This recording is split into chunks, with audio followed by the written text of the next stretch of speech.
Hello, my friends, and welcome back. Thank you very much for being with me again today. We, slash actually they, have a little problem.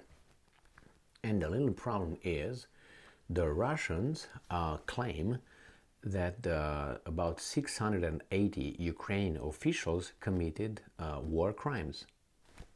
What can we do now? Now we have two options, all right, or maybe three. I think. Three options to look at it. The first one, two of them are idiotic, and the one in the middle, I think, is the normal that a human being with a minimum IQ of 86 should take. Not the middle path, but you're going to understand in a second what I'm trying to say. The first way of looking at things. The Russians say, right there, 680 Ukrainian officials charged with war crimes. First way to look at it. That's not true. The Russians are lying because they are the bad people and we are the good people. That's this. Now we got the other side. See, that's true. They committed crimes. Oh, we knew it. They are the bad guys. We are the good guys. And the real one would be, okay, well, let's see. Bring the evidence. Let's have an international, I don't want to call it trial, but you know what I mean, because I go to Nuremberg trials, and that's not a good example. In my books, and not only my books, because I didn't just make my assessment because I don't like it, is because I read maybe more than these guys give us to read about the Nuremberg trials. Anyway. I'm not talking about the verdict, I'm talking about the way the trials were conducted. So let's go back to this.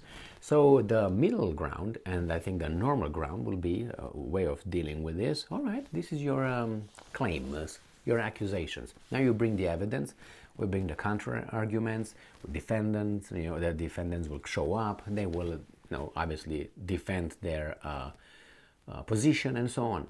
You bring more evidence, and then at the end, an impartial, international, not international by, what was that, a few victors at Nuremberg trials will decide. No, we're going to invite Zimbabwe, we're going to invite China, we're going to invite Iran, we're going to invite Germany, we're going to invite the United States. We're going to make it like this.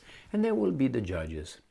And if the evidence shows beyond any reasonable, doubt that those 600 and whatever 80, was it? Yeah, 680 Ukrainian officials committed war crimes. Well, punishment should fit the crime, and the same thing the other way. Now, why this article is interesting is because if you look here in the free world, we hear all the time that the Europeans, not the Europeans, let's be specific, certain European guys that handle us or handle them as others handle us here, they say that they will, create tribunals and international tribunals to judge Putin and the Russian war crimes. Not all the war crimes. So these guys come with a counter attack and say, well, if you think you're so pure and nice, we're going to bring the evidence of this one. We're going to charge you, and you're going to charge us. We're going to find you guilty. You're going to find us guilty. When I encountered this kind of mentality, when I was in kindergarten, and maybe the first, until I got in the fourth grade, that was when this was like that. I will accuse you of something, but I don't have to bring any evidence. And I will accuse your mom and dad and all your family of doing something or being in a certain way, and vice versa, without providing any evidence. And then what would be the next step? I tell you what was the next step. When I was in fourth grade, I would punch the guy in the face, or the guy would try to punch me in the face, and we get in a fist fight. And we wouldn't retract what we said. The stronger won, and the loser left, and while the loser was going home, turned around and yelled at the winner, your mom is a, your dad is a, and you are a, and then keep running. And the one following him trying to beat him again. So to me, it seems like that kind of thing right here. I conduct my investigations, I don't know how to call them, court procedures here. You conduct yours, and we come with two different conclusions. No, we're clean, you're dirty. No, we're clean, you're dirty. Let's see, maybe these guys provide any evidence, which I doubt, because right now they're just accusations. Right? So if you charge someone, it means you have some evidence, and that doesn't mean that you are convicted. So a lot of people can get charged. All right. So Russia has charged 680 Ukrainian officials, including 118 members of the Armed Forces and Defense Ministry, with breaking laws governing the conduct of war, including the use of weapons against civilians. Oh, I thought the Russians are doing this only.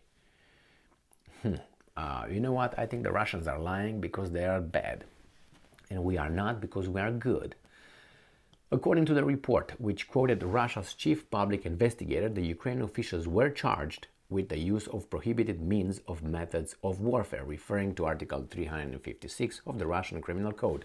Okay, well, let's bring the Ukrainians and see if they're going to answer to these charges. Now, don't hold your breath on that one, as don't hold your breath on the Russians showing up in court created by the other ones. Set up by the other ones. And I'm quoting, currently, prosecution procedures are carried out against 680 people, end quote. Alexander Bastrykin, the head of the investigative committee of Russia, told the state TASS news agency in an interview. And I'm quoting, among the defendants are 118 people from among the commanders and leadership of the Armed Forces of Ukraine and the Ministry of Defense of Ukraine, end quote. Bastrykin, who reports directly to President Vladimir Putin, said that the charges include the use of weapons against the civilian population. Oh no, I never heard anything like this happening to the civilian population from the Ukrainian side. The good people don't do that. I never heard anything. Just like baseless accusations. That's what they are. Must be. And my evidence is the Russians are bad, we are good. He added that 138 of these people have been charged in absentia. No shit. Reuters could not independently verify the committee's allegations. Reuters is not an impartial news organization, so nobody gives a fuck about it.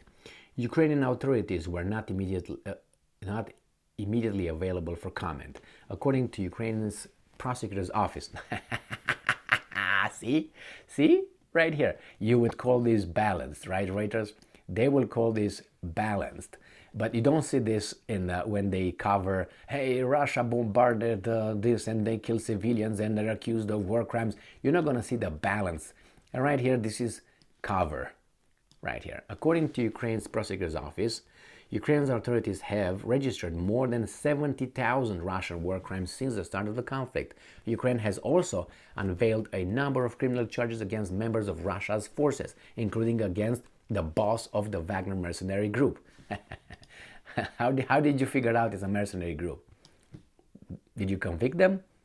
All I heard, even from the Western side, they're accusations. Well, accusation, I can accuse whomever for whatever. Both Ukraine and Russia have denied targeting civilians in a year-long invasion of Russia, of its neighbors that has killed thousands, displaced blah, blah, blah, blah. Okay, so this is, again, cover right here. Last week, President Joe Biden administration said it formally concluded that Russia has committed crimes against humanity. Yeah, okay, good. Yeah, another one. In Ukraine, a charge that Russia denies. You see, this article is written in a good way. It's a good example of an article where you bring some evidence or statements made by one party, and then you bring the balancing, not necessarily to balance it, but to show what the other guys are saying. All right? And then you put them together and you let the reader pursue further the information. It's going to look into, hey, is it true, what's going on with 680, what's going on with those 70,000, and so on. But when you hear things for, like, let's say, the Ukrainians claim Putin is a war criminal, or United States, you don't really see at the bottom or at the end, the opposite or the other side, what the other side says. They usually leave it as it is, as being a fact, and there's no other take. Anyone cannot look at it from a different angle. I've noticed this many times, including right now in this war. Is very revealing, and I'm going to give you one example. How many times have I made videos, or not only videos, based on articles coming from the Ukrainians and coming from from Western free mass media, corporate media, whatever you want to call it, right? These guys telling us how many casualties Russia has, how many people died, how many tanks were destroyed. That's all approximations, and these are based on usually two or three sources: intelligence sources of Ukraine, intelligence sources of Great Britain, and the United States of America. These are the only sources that you have people coming out from intelligence community and telling us, hey, that's 150,000 people Russian died or wounded in the war. And that's what you've been hearing from the beginning of this thing in Ukraine. But tell me how many times you heard the other side, coming from, let's say, Reuters, saying, hey, the Russians claim that, 5 million Ukrainians were killed in this war. Have you ever heard the Russian side on the same issue? And if not, which I almost guarantee you didn't, why not? I mean, I thought that the free mass media is free and it's impartial and is going to inform us. That's its legal duty to inform us of what the hell is going on. Do you think that the Russians never came with a number? Do you think that there's no investigative reporters finding out from sources and whistleblowers how many victims Ukraine has approximately? But you don't hear it. So that tells you this free world is not really like that. It's really, we're the good people and we have to take care of the bad people. So mass media is as it is. It's not a surprise or anything, but I think this is a good example. This article was written good. I would say I would give it an 8 out of 10. All right? That's it, 8 out of 10. But if you read about the other way around, when the Ukrainians are coming with this and that, you don't hear the last two paragraphs saying that, the world community disagreed with that, or the Russians denied that, and they bring counter-arguments. So that's why free mass media, free to tell us whatever the,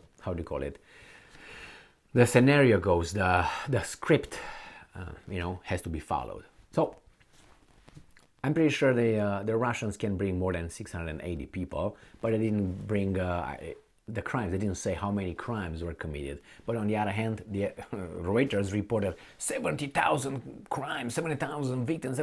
Okay, but the other way, they put 70,000 just to make a comparison between the numbers. They made a little visual impression on us, 680 versus 70,000.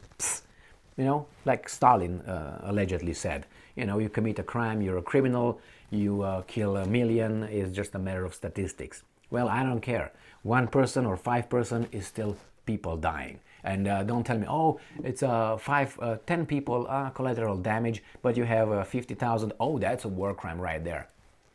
I mean, if you are a principled person and you have values, a rape versus 3 rape cases is still rape. You can say, well, that's 3, that's more, but still is a rape. You know what I mean? You can just say, that's just 1 or just 50. It's just 50. Why? Because you have 50,000 over there. Those 50, let's say those 50 are your, female relatives. Would you consider it, it's just 50? Or you're going to say, my God, That's why when these guys are reporting, a bomb, a missile was sent in Afghanistan, as it did before, killing those people in having a wedding, remember? And collateral damage, about 40 people. And you hear the politicians coming, it was a mistake, collateral damage, let's move on. Well, I guarantee you that if that would have been on that politician's daughter's wedding, would have been a totally different Not collateral damage, it happened. What? Let's move on. No, no. But that means, that tells you how much these guys really care about what it is. We fight the evil. No, you don't fight the evil. You fight for your own narrow interest. That's what you do. So here, at least, as I said, the Russians, I'm assuming this article will disappear today. You're not going to hear from it again. But the one with Russian war crimes is daily. Daily Mail. That tells you again, we have to understand that those are the bad people and we are the good people. So who wants to be with the bad people? Nobody. So you can't say anything good about the bad people because they are bad. And if you do that, that would automatically make you bad. So you don't want to be bad by saying something, so you want to be good. Thank you very much for being with me again today. Stay strong, stay smart, look for the truth, and be just.